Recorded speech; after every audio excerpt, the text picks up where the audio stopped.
Today's podcast is brought to you by Audible.com. Get a free audiobook download and a 30-day free trial at www.audibletrial.com/WiseGuyRadio. Over 180,000 titles to choose from for your iPhone, Android, Kindle, or MP3 player. That's at www.audibletrial.com, AUDIBLETRIAL.com/WiseGuyRadio. This is the Wise Guy Radio Show, a podcast dedicated to educating and inspiring through conversations with today's top talents in the world of glass.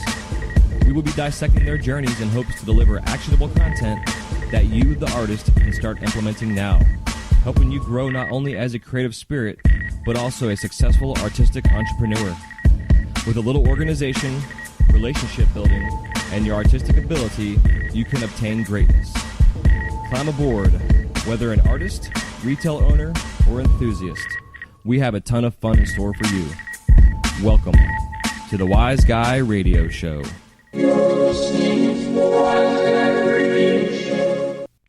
Hey, what's happening, everybody? Welcome to the Wise Guy Radio Show, episode number 31. In this episode, we have a special guest, Adrienne Ladd, also known as @GlassHappy on Instagram, and also in the world of glass, known as the Bacon Face Lady. She's been on the torch for several years, and recently, in the past, 2 to 3 years, has become better known for her bacon and egg face pendants that she makes. But also recently, she's probably been better known for her topics on Instagram and social media with her health, as she discusses what she's been going through. A lot of it she's finding is related specifically to glass and her exposure to the toxins that are in the materials that we use, and the lighting and everything else going on with the torch and what have you. She gets into pretty heavy detail about her health itself and where she's been going with it and where she is at now, and her future plans in the world of the torch work. And it's an unfortunate, tragic story, but it's also a wake-up call for those of us out there that don't have the proper setups in our studios with healthy ventilation, good lighting, the whole 9 yards. We can't stress enough how important ventilation is. So that's one of the main topics that we get into, and she also discusses the origins of her work and some other fun stuff. But really, this is a PSA type of show, solely dedicated to Adrienne and her health and her kind of putting out there what she hopes that we can learn from. I'm not gonna say the mistakes that she made, but kind of an ignorant kind of setup. When you first get going in the torch world, you're kind of like, oh, I'm so excited, I just want to get up and get my torch lit and just get busy. But there's so much more involved in becoming a lamp worker and glass artist than just getting a torch and turning it on and getting to work. Whether even if you're doing stained glass, whatever, there's so many different variables that are involved with toxins and chemicals and dust and whatever else that we deal with on a regular basis that you really need to pay attention to. Even when you're cleaning your bench, for instance, one of the best things you can do is to pick up your chunks by hand and then get a mister and spray your bench down and wipe it off. A lot of folks out there in the world will use tile, like a marble tile, or even like a tin for the top, so it makes it really easy to clean. The HardieBacker board tops are good because they're fireproof, but when you want to spray them, obviously it gets them wet, and it's not as easy to necessarily wipe up. And when you sweep it with a hand brush, it actually will create more dust than what you really want, unless, of course, you are wearing a respirator, because even holding your breath after the fact isn't going to really help as much as it could as protection. So just some kind of things to think about. It's again, it's a tragic story, and I'm sure she's not the only person out there in the world of our industry as a glass artist that is dealing with health issues that are directly related to blown glass, or the stuff that we deal with, the toxins. She does explain that glass blowing isn't what made her sick, that glass blowing is what has exacerbated and triggered the illnesses that she had already inside of her, that she was somewhat unaware of until they really became exacerbated and are at a chronic level to where she almost feels at the times sometimes that she's gonna die. I mean, it's pretty scary stuff. So, without further ado, ladies and gentlemen, I want to introduce you guys to a great friend of mine and a great friend of our community, and someone who I will be bringing on more than just this one time as we continue to discuss topics such as health and longevity as a glass artist. So I hope you guys enjoy. Love you guys. Take care. Thanks so much for tuning in. We'll talk to you soon. Bye-bye. What's going on, Adrienne? How are you? I'm pretty good. How are you? Doing good, doing good. So I'm glad to have you on the show. The main purpose for having you on the show today is because you have been dealing with some health issues, and part of my shows is to talk about issues that we have with as being a glass artist, whether it's health issues, mental issues, what have you, and yours specifically is health issues that are directly related to the torch, which is crazy. Oh, yeah, absolutely. And so I wanted to bring you on to discuss this, and before we get into that portion of the topics of conversation, why don't you give us a little bit of background on yourself and who introduced you to the torch? Yeah, absolutely. I never intended to be a glassblower. I knew glassblowers for, I think, about a decade before I ever got behind the torch.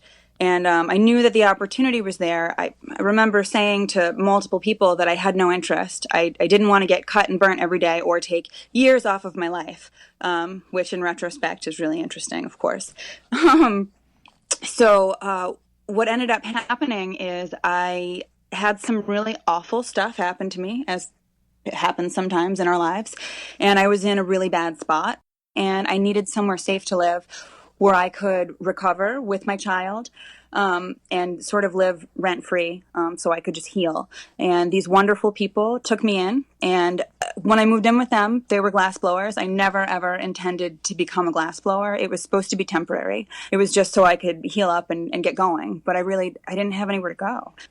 And so one day I was in the basement where the shop was, and I was watching him blow glass, and he looked at me and he said, "You could do this." And I said, I guess I probably could. And I didn't have any other options at the time. I was 27, and the universe decided that blowing glass was my only option. And so shortly after that conversation, I got behind the torch. It was Christmas Eve, 6 years ago, and I made icicles. I was having a really, really bad night, and I could barely see through my tears. That was my first experience behind the torch. I did give all of those icicles to my relatives, and it was pretty cool, the next day. Yeah. After that, I started learning proto. I just immediately moved on to, tiny little pipes, and the rest is pretty much history. I apprenticed there for 2.5 years before moving into my own shop. Interesting. So what was it that kept you going? Was it the fact that you found that you can make a living doing the art itself, or was it the glass that, kind of kept you going? Like, what was the... For the first couple years, it was just survival. That was it. If I didn't blow glass to support myself, then I was going to starve.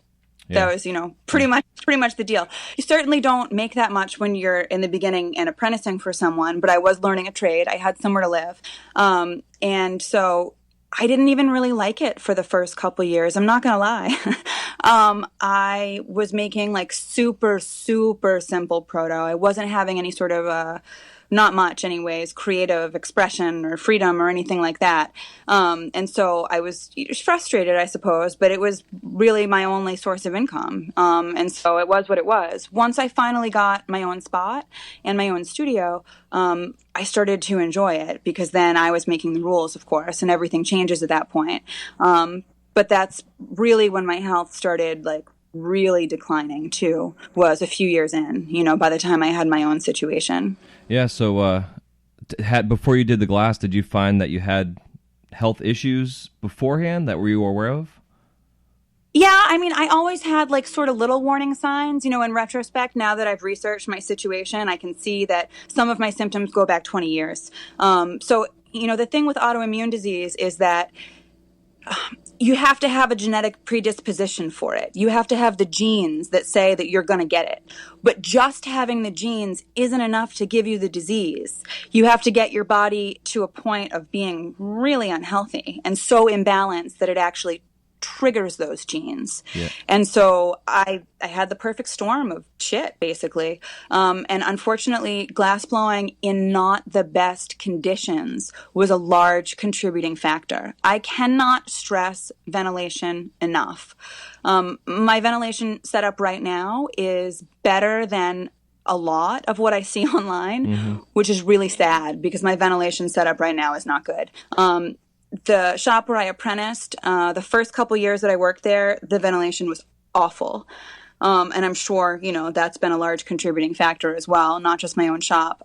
Once I was there for a couple years, there were some upgrades that were made. The last 6 to 9 months that I worked there, it was much better. I noticed a big difference. I have these conversations with fellow glassblowers on Instagram, on Facebook, all the time. I'm constantly trying to get the word out to help prevent this from happening to other people. And I get a lot of, and I understand this argument, but I get a lot of, well, it's either I upgrade my ventilation or I pay my rent and feed my family. And I get it, but it's still not worth your life. Yeah, it's not worth your health. That's why I preach a lot too about that. Because like when people start getting into doing this, if they have a job, just keep the job until you can really get yourself to a point to where you're 100% healthy, because like you're saying, it's so easy to want to jump into this, which is what got me started doing this podcast. Again, I've said it 1,000 times, is seeing kids on Instagram blowing glass in their bedrooms with a box fan in the window. And besides the safety hazard, it can't be blowing glass in your living space. The silica dust, I mean, the fumes, the everything. No matter how good your ventilation is, I'm sorry, you're still breathing it in, like even tiny bits. And the thing with autoimmune disease is once you turn that gene on, and we all pretty much have different genetic predispositions for different autoimmune diseases. It's just a matter of how sick you need to get before those genes get turned on. Once you turn them on, it's almost impossible to turn them off. And it's like your body, once it learns to fight itself, it can never unlearn that. So there are no cure for these things. They're lifelong chronic illnesses, and a lot of them are terminal.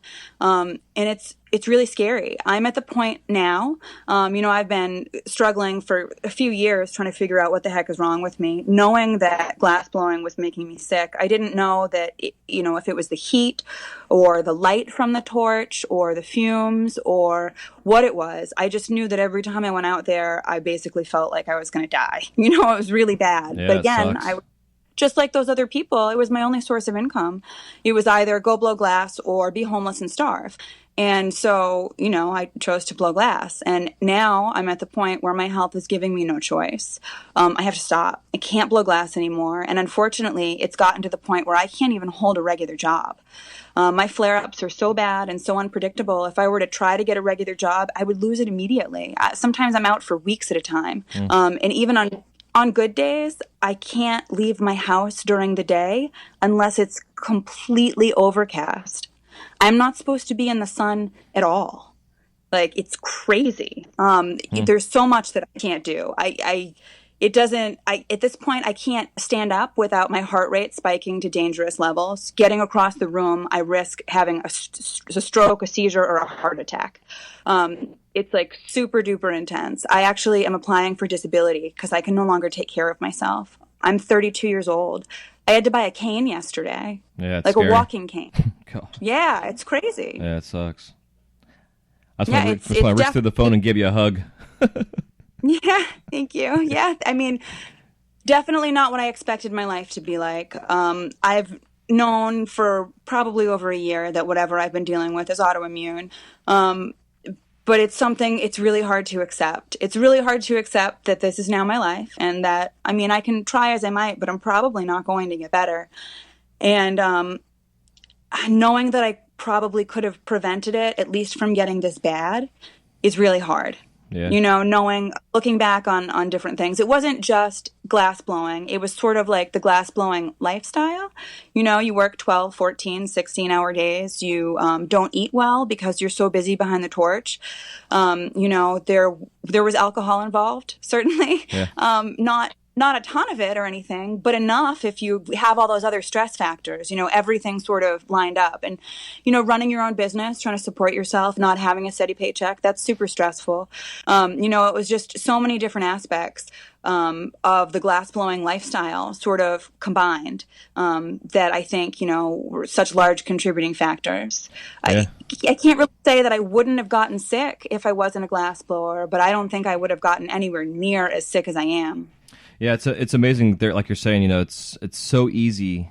It's almost a habitual easiness, I should say, to be exactly what you described, to work the 12 to 16-hour days, to maybe have a snack in between that, hardly have any kind of fluids, and if you do have fluids, you have alcohol.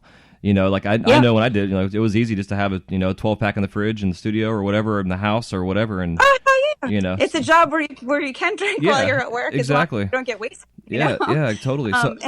So I think by having you on here though, it's like, but it really shows where my perspective is on how easily it is for us to make this healthy for us as a business. To work small shifts, to work 3 hours at a time, and to take a break. I mean, you got to get away from it. No, that's huge. That's absolutely huge. And it's like so many of us, there's such pressure within the community to really hustle, to really just like work all the time. And if you don't work 16-hour days, well, then you're not a real glass blower or whatever, Yeah. And it's like, so I definitely, I've always been a worker bee. I've always been super productive, whether I was a glass blower or not. Always going. Not a lot of balance in my life.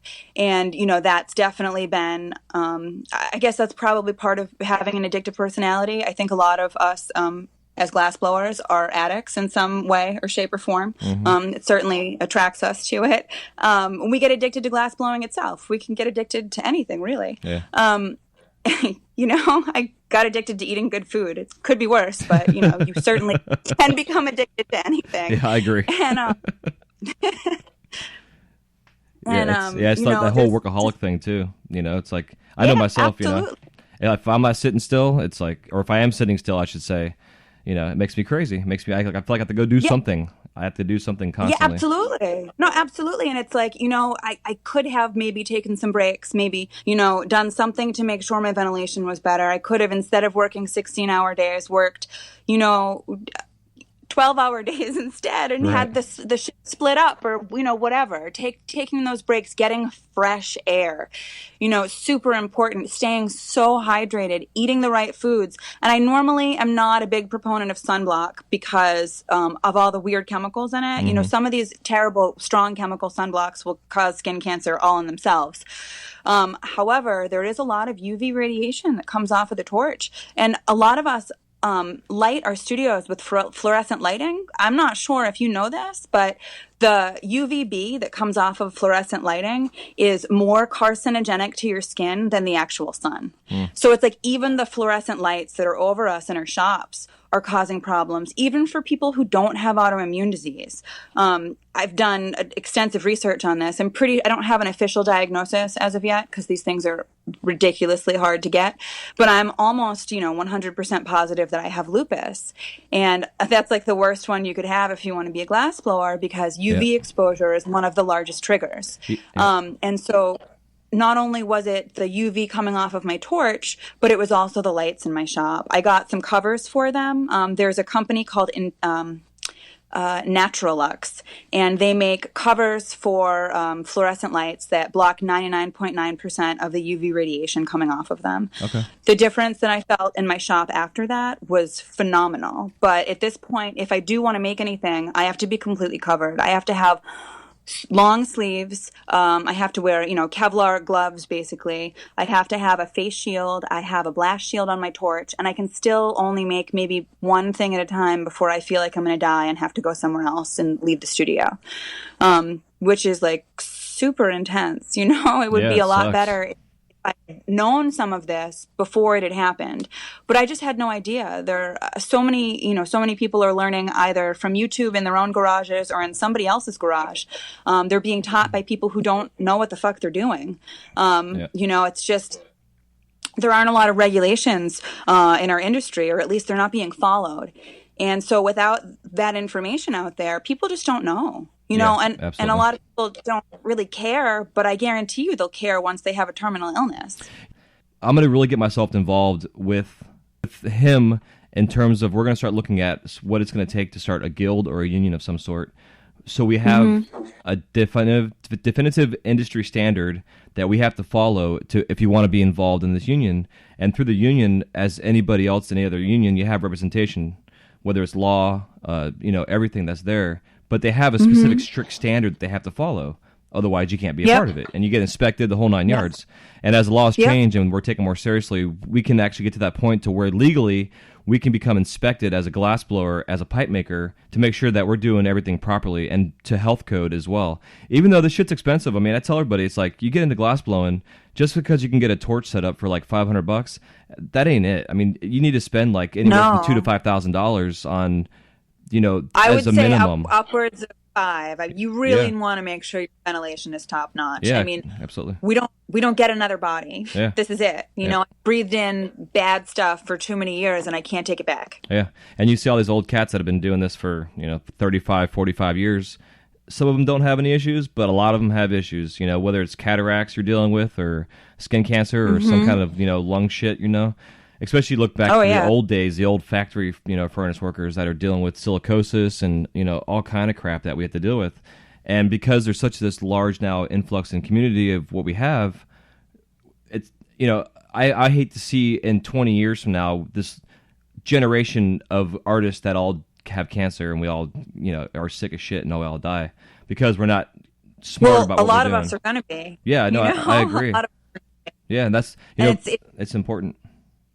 It's young, this type of glass blowing in America. I know it's been around for a while, but as far as it really like blowing up and becoming popular, it's a very new thing. And so we just don't have like a ton of examples of people that have gotten sick from it. They're either not being public about it or they're kind of old to be as vocal about this as possible. And I know it annoys the shit out of some people. And I don't really care. I'm trying to share my journey with this in the hopes of helping others, Yeah. I wish that somebody had shared this information with me. It probably would have, changed the way that I did things if I really understood what I was putting at risk. Yeah, I agree, and that's also thank you so much too for coming on because that's from the very beginning when I started doing this, and I've had dermatologists lined up. I have a hematologist I'm going to talk to about blood toxins and stuff and metals, heavy metal poisoning, and as you and I we've been friends for a while now. We've been so I know what your struggles have been, but I wanted to bring you on because I knew this would be such a big topic of discussion.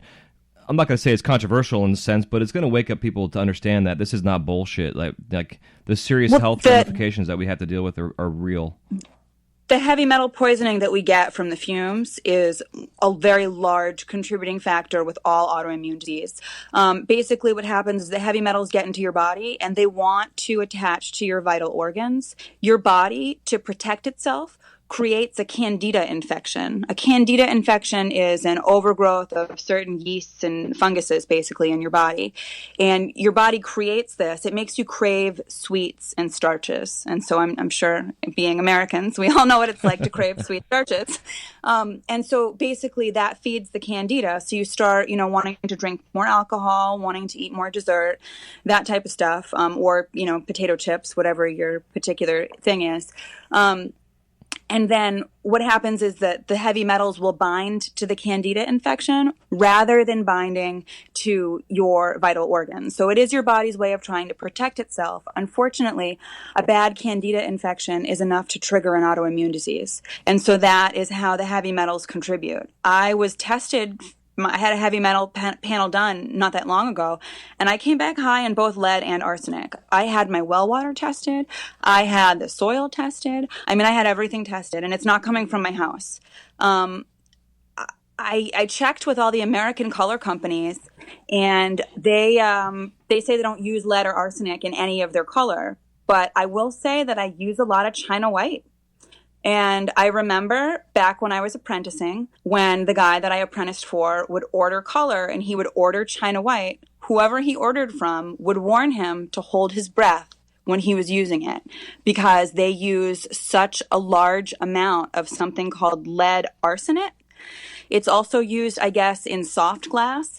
In some varieties of soft glass with an opaque white. And so I guess China also uses it in their boro. And so the heavy metal poisoning that I have is most definitely from using China white. It's interesting that none of my other metals came back high because I know that a lot of the colors that I use a lot of cadmiums. I use colors that have silver in them. So I know that I have been somewhat exposed to that, but I think that the levels of metal in the American colors are so much less than the unregulated stuff that comes out of Asian countries. And so, I mean, that's definitely where my heavy metal poisoning came from, was from the China white. I didn't stop using China white.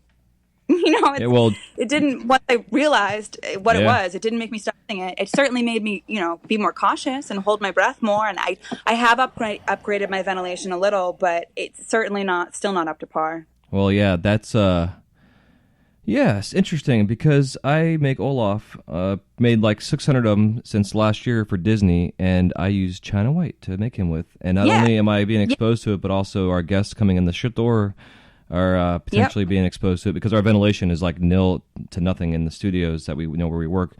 We've got amazing air conditioning systems, but there's there's no ventilation like They at all ever. they have the money. They should really invest in that. Yeah, You know? yeah.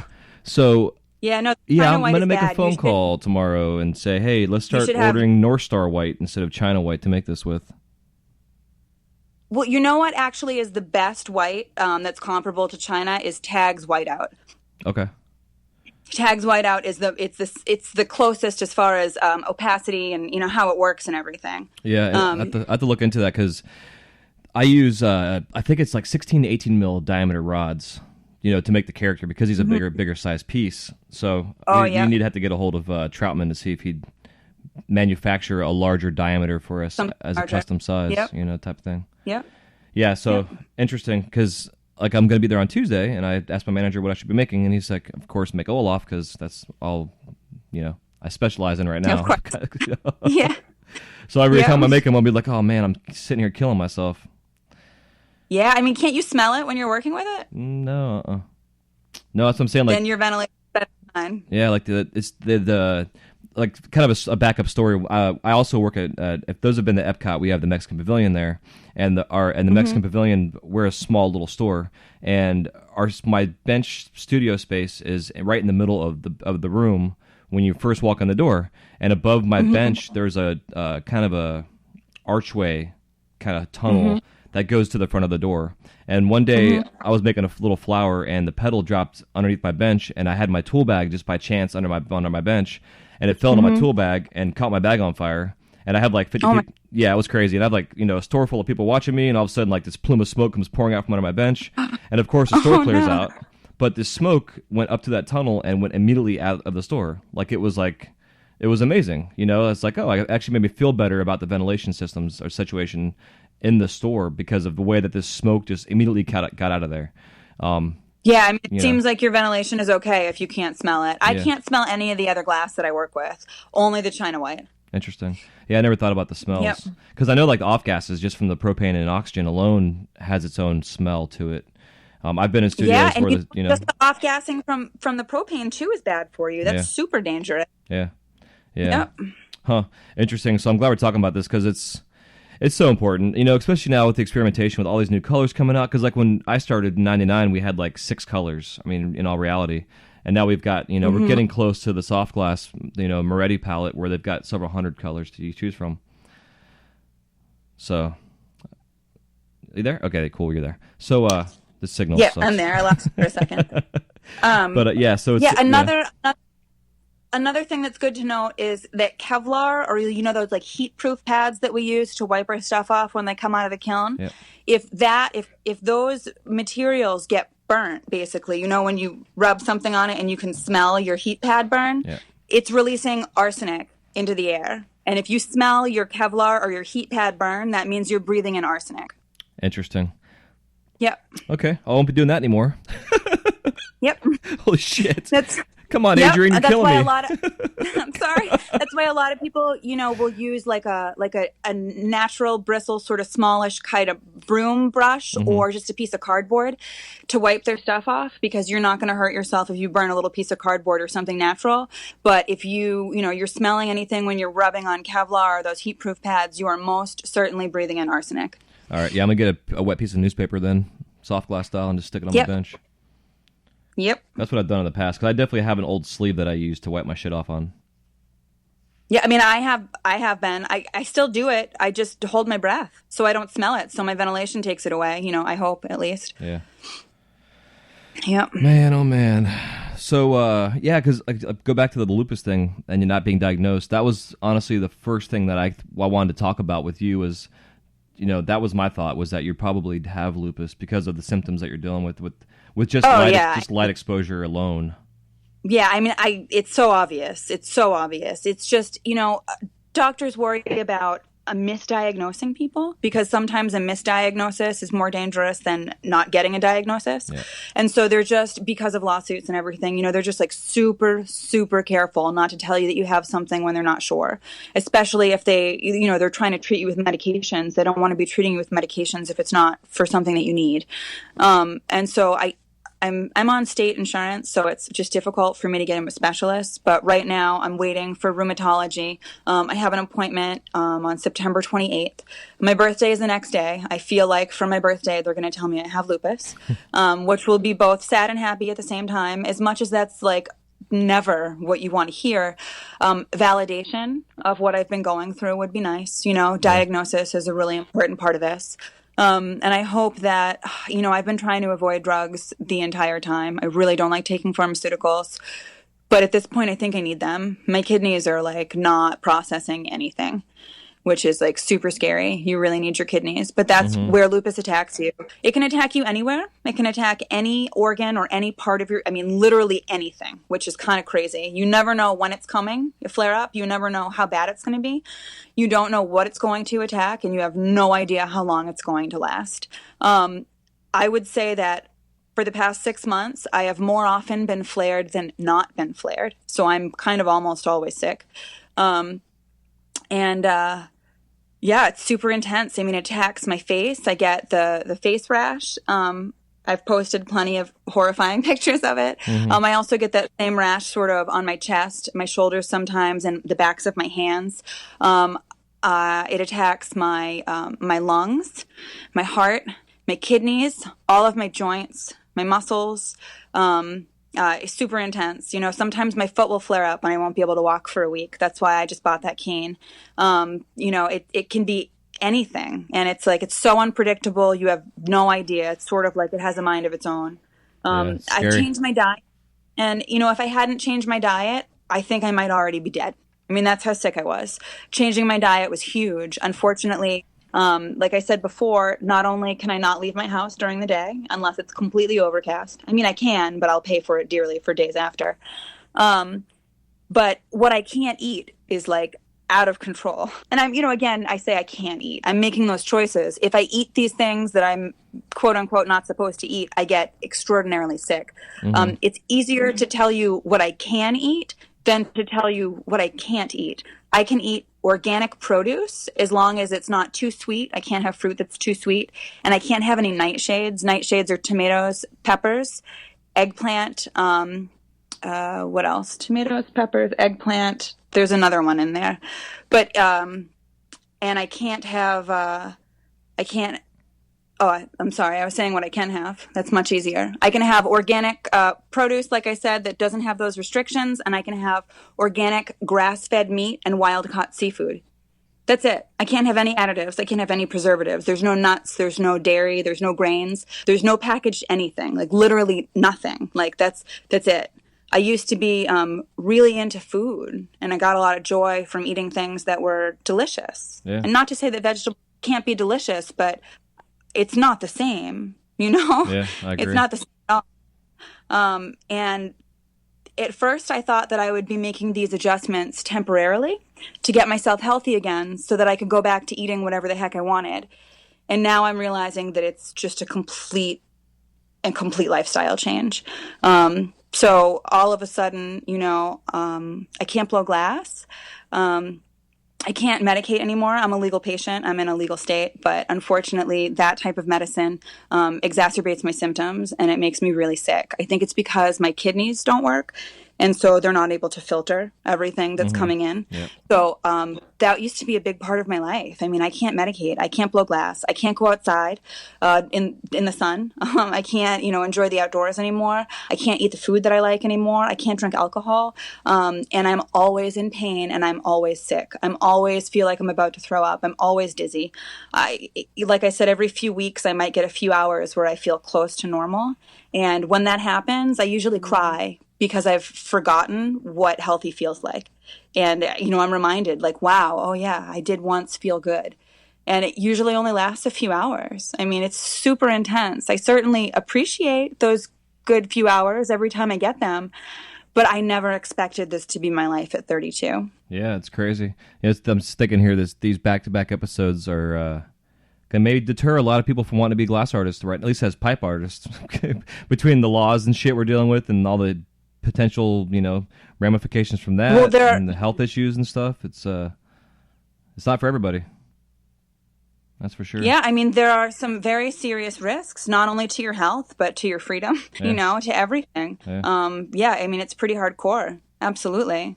Craziness. So I know we had already kind of talked about this off the air kind of thing, but so you're saying, because you are passionate about this community and you love what we all do, even though you've transitioned, you still do some, hand pipes and what have you, but, most everybody knows you for your bacon and egg faces, which is, which is since awesome. I've gotten sick, I haven't been able to do much functional work just because it's bigger.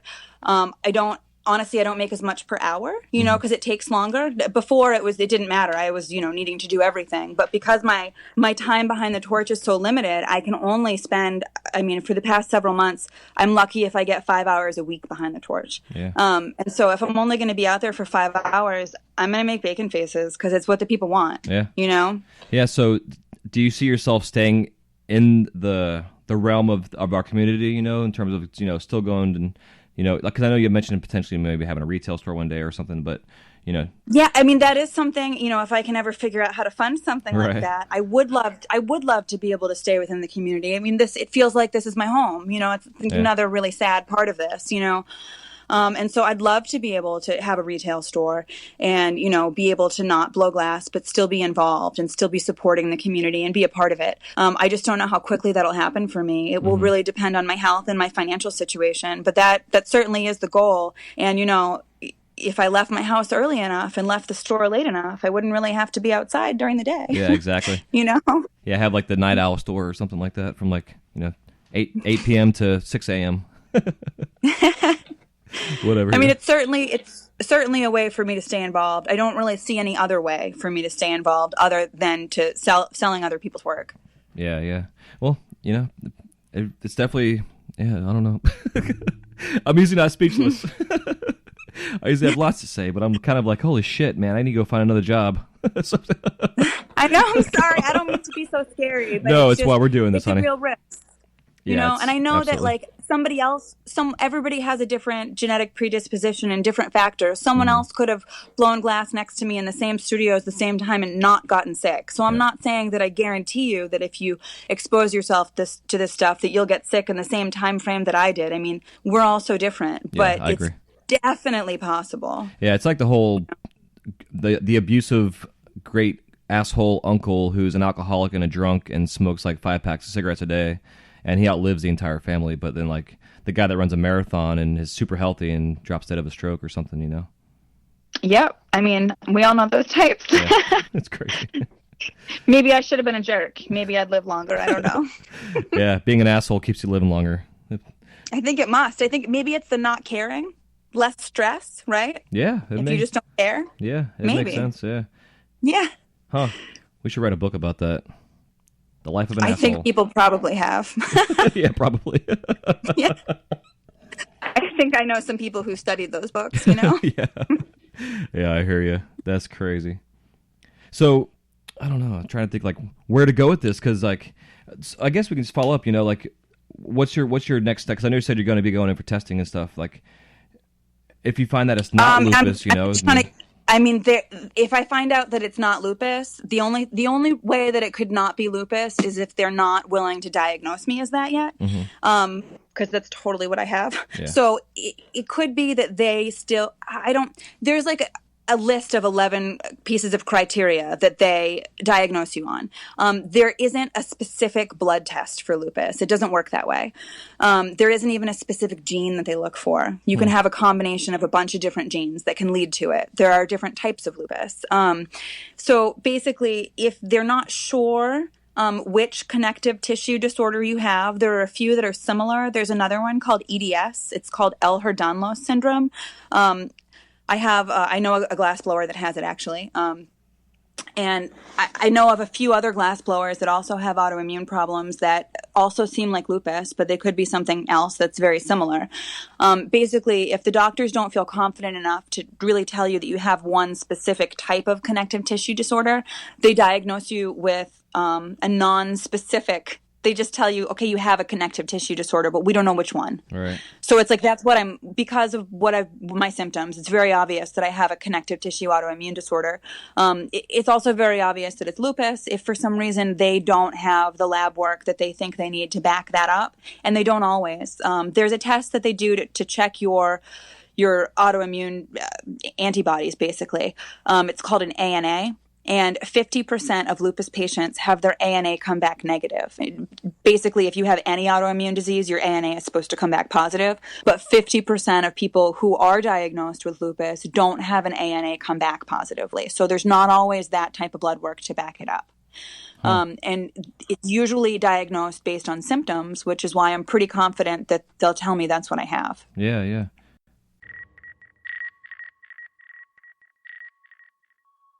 This episode of the Wise Guy Radio Show is sponsored by Wise Guy Media, a new company dedicated to showcasing the talents and offerings of their customers through podcasting, eye-catching graphics, logo, and customized web design. Established in 2015, Wise Guy Media is continuing to push the elements of web and logo design with outside-of-the-box ideas and up-to-date graphic generating programs. Whether you want to launch your own podcast, need a website, or a new logo for your brand, they have all your needs covered to promote yourself and get your brand recognized in your industry. To see what they've been up to, check out their site, www.sonyermedia.com/wiseguy, for a sample of what they've been doing to help get this podcast off the ground. That's www.sonyermedia.com/wiseguy. I want to go back real quick because I want to. Yep. I'm curious myself, and I know everybody else is because you're known for your bacon and egg faces. I want to talk about that, like how you got to doing that. Oh, yeah, how that happened? That's fine.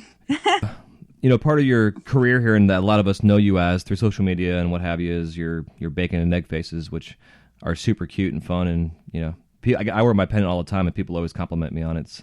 I wear it to breakfast, actually, a lot when we go out, so it's kind of... Yeah, of course. Diners love them, absolutely. Yeah, hell yeah. So what was the origins of that? Like, what got you...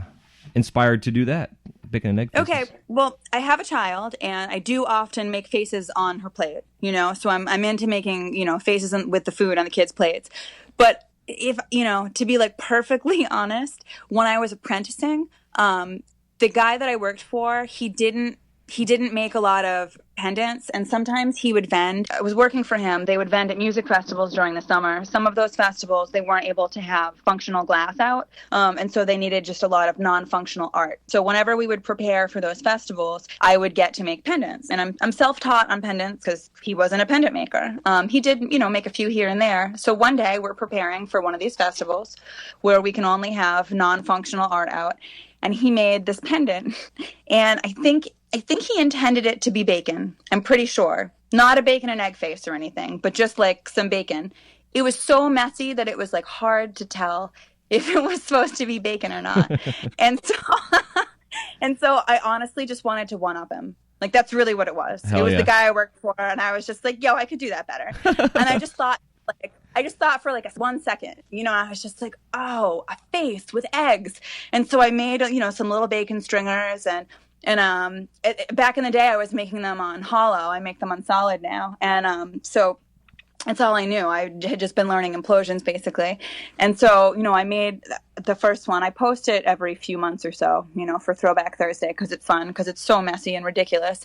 But I made it, and I was really excited. And I was like, look. And he actually named it. He said, whoa, bacon face. And it was just on. I worked for him for a few years, and so I kind of became known in the festival scene for the bacon faces. After the first summer, I didn't go on the road with him anymore. I stayed home, but all my glass went to the shows with him. And so, people knew to look at that booth for bacon faces. And then once I got my own shop, my road is terrible. I live in Maine. I live in the middle of nowhere. I'm down a private dirt road and a very steep dirt driveway. And getting oxygen delivered here is a nightmare. And so the first year that we had our shop, I spent almost 2.5 months without oxygen, and I was depressed and very broke.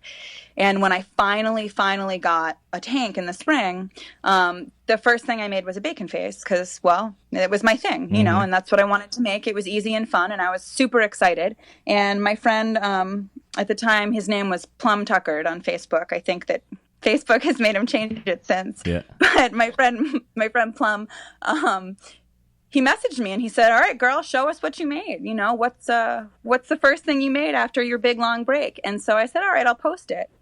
And I posted a bacon face, and it immediately I had never posted one of those on the internet before. I didn't have a large following. Nobody knew who I was. And a couple really big names ended up liking it. I was like really excited. Marble Slinger liked my photo. Tomomi Honda liked my photo. I was just like, wow, like what is going on? And at the time I had been, I didn't know who Ben Burton was. I didn't know who anybody was, but I had been chatting with him. He was super friendly and given me a bunch of good advice on some tools. And I had been chatting with Ben. And so at that point, I sort of understood who he was after, you know, several chats and some snooping around on the internet. And so I messaged him and I said, "Ben, you're not the only famous person liking my pictures now," just kind of teasing him, you know. And he said, "What? Which one?" And he shared it for me on his page.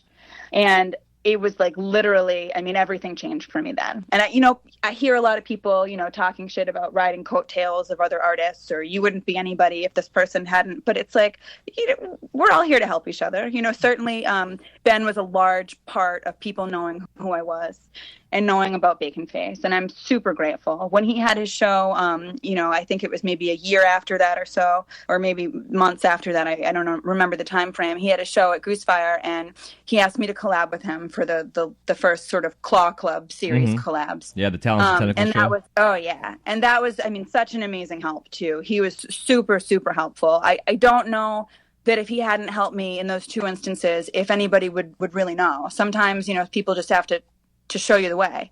Lucky for me, almost everybody loves breakfast food, and humans are programmed to love smiles.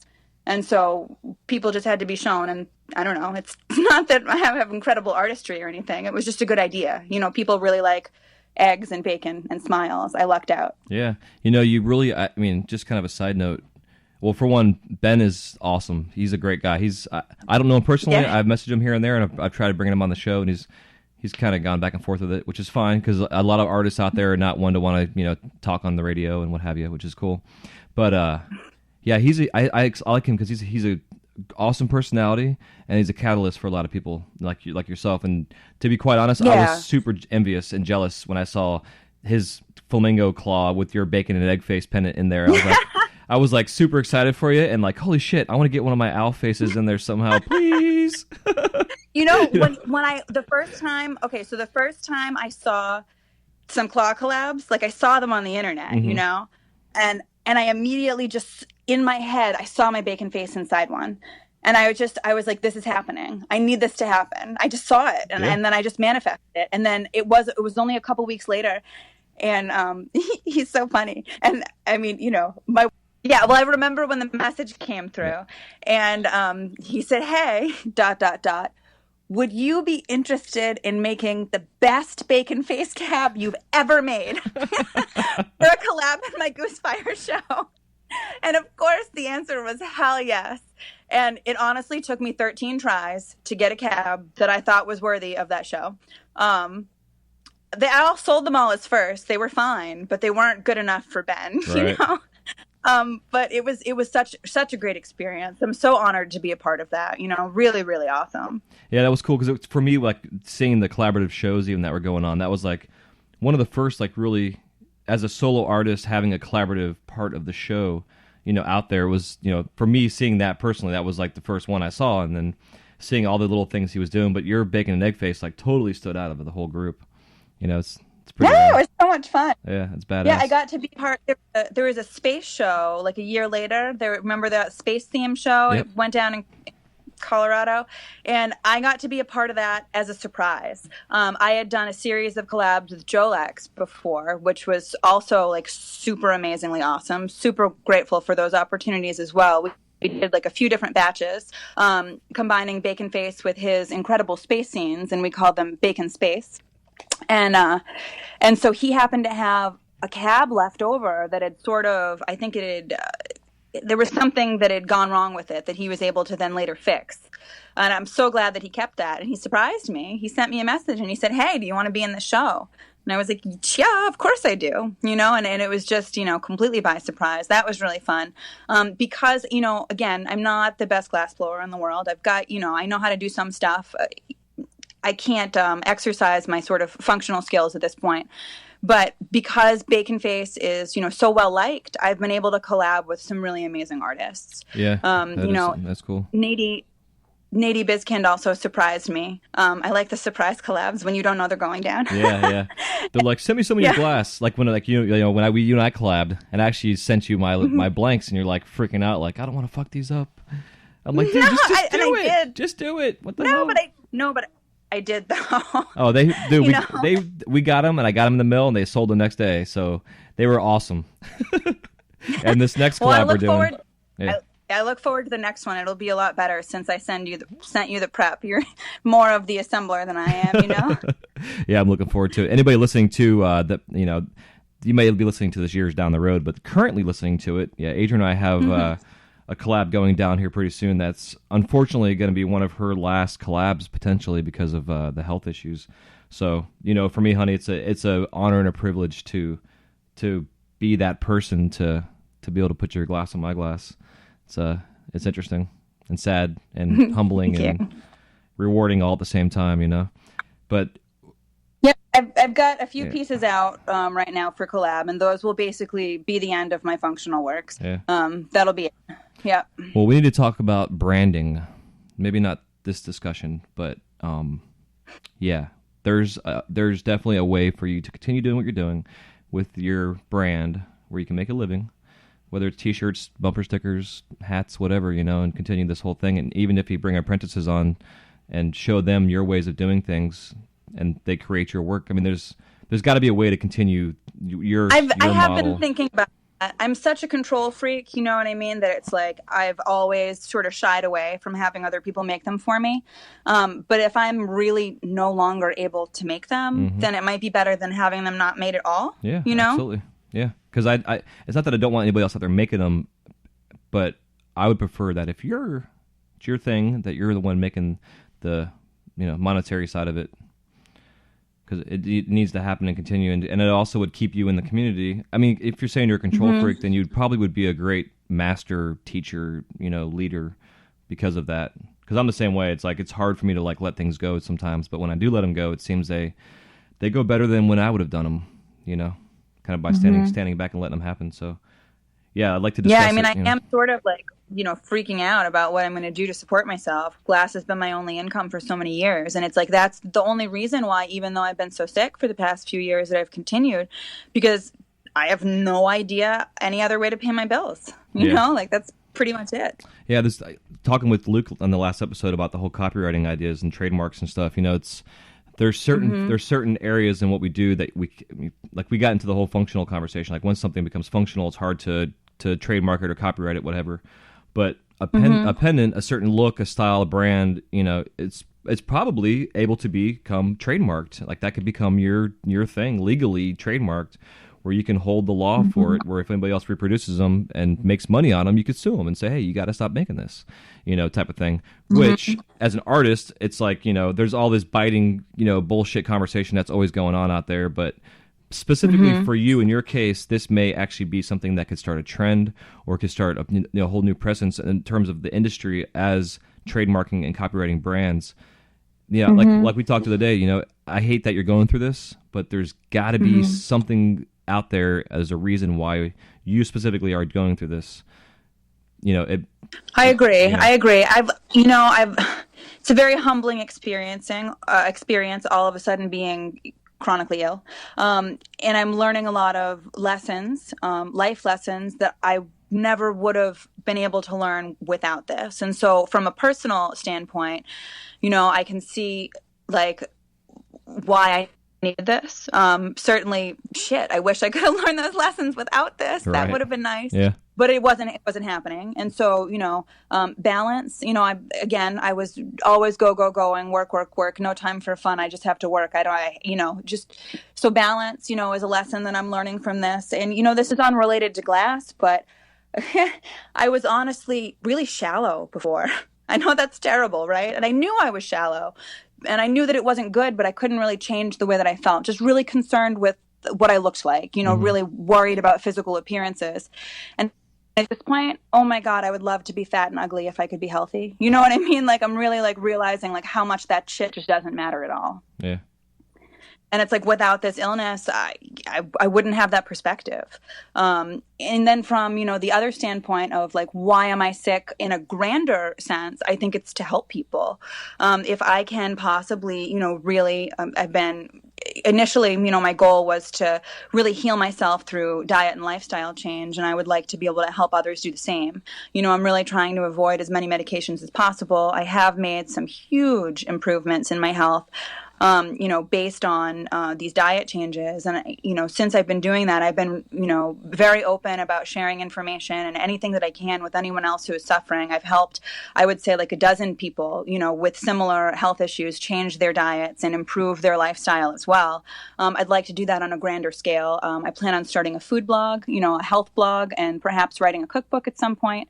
So, I think there are definitely a number of different reasons why I got sick. It just would have been cooler if I could have accomplished all of that stuff without getting sick, but I guess that's not how it works. Yeah, I know. Unfortunately. Yeah, I agree. No. Yeah. The universe is weird sometimes. It's like you try to question it, and then it's like, why even bother? Because there's no freaking answers. No, I mean, there are, but, it's hard to get at them. Yeah, exactly. You just got to know how to listen to it. So... Yep, absolutely. I wanted to get into. I guess I wanted to go over the lightning round with you because it's like a typical show thing with glass artists. But I feel like it's almost torturous doing that with you. I don't know. So where do you see yourself in 5 years? Hopefully alive. You know what I mean? Exactly.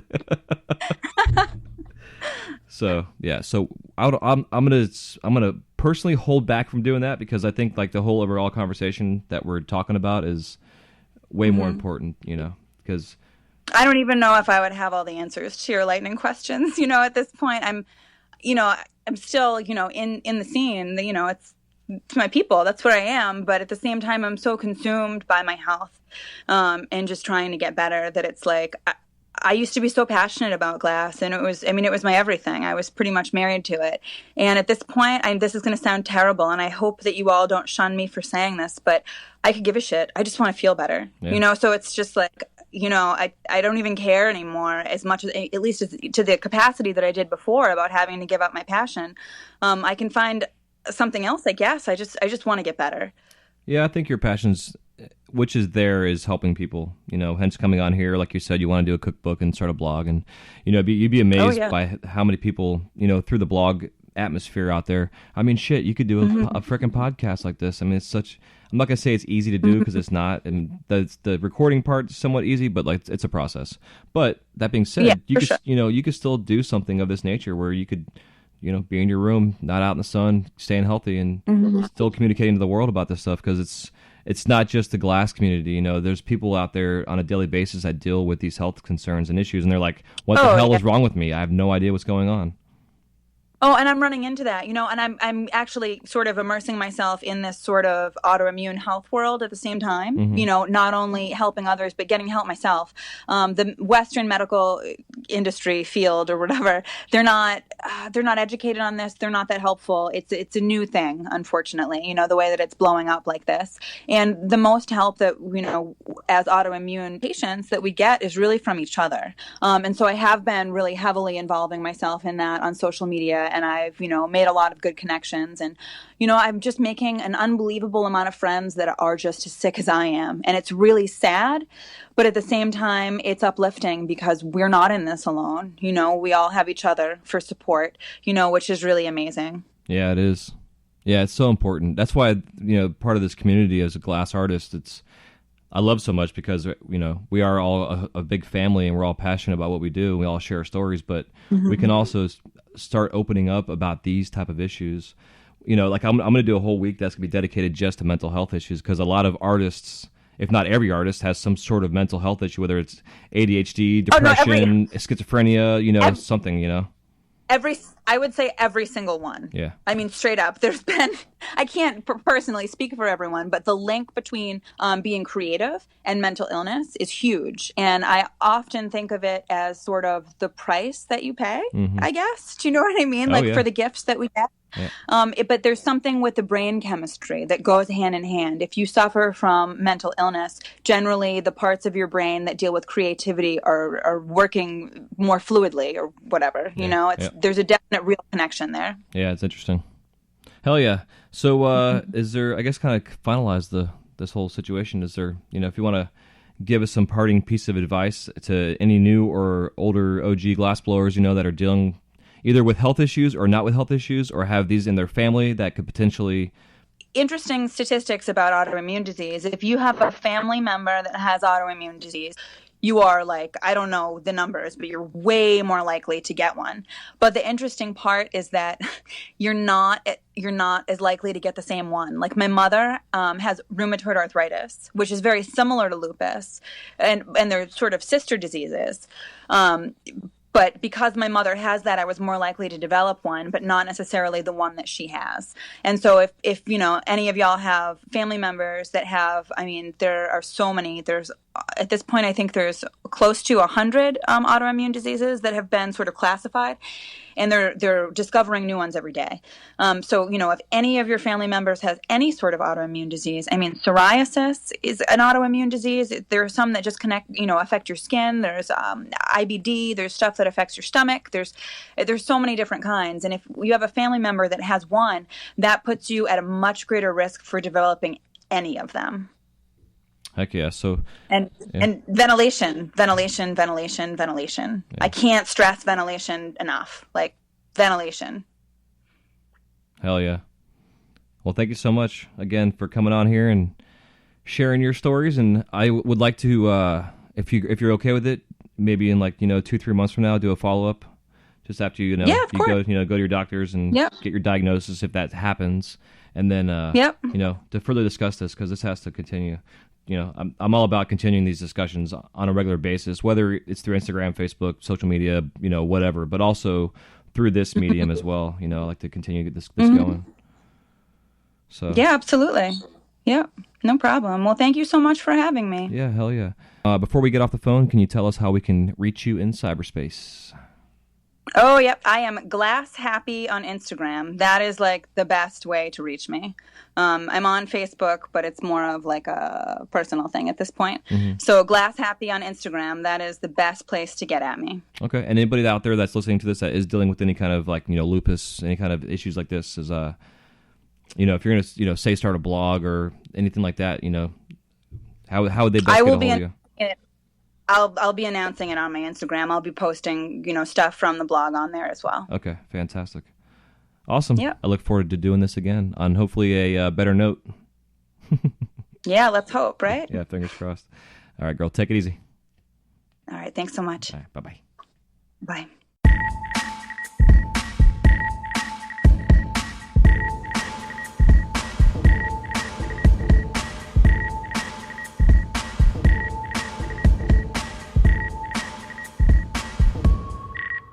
Thank you guys so much for listening to this episode of the Wise Guy Radio Show.